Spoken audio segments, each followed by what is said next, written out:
Miner found quivering in the dark. Okay, 10 letters, 2 par. Wow.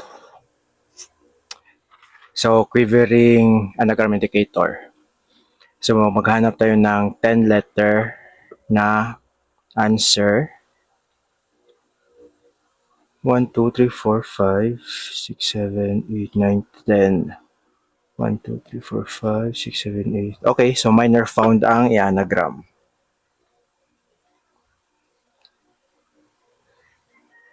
Ay,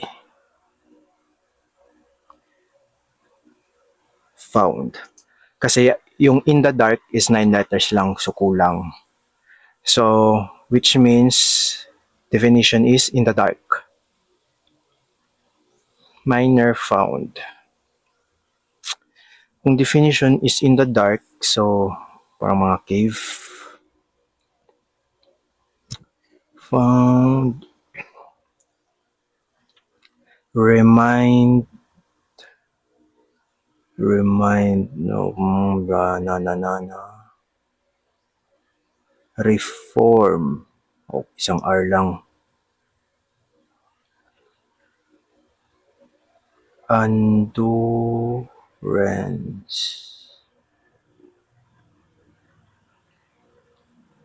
Inform. Oh, okay. Wait. Possible. Uninformed. Dalawang N, no? Oh. Uninformed.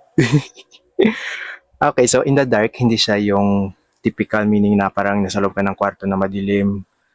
So dito is parang uninformed, so wala kang kaalam-alam. You are in the dark, kumbaga. So, try natin check. Nakasolve ulit ako ng 2-par clue.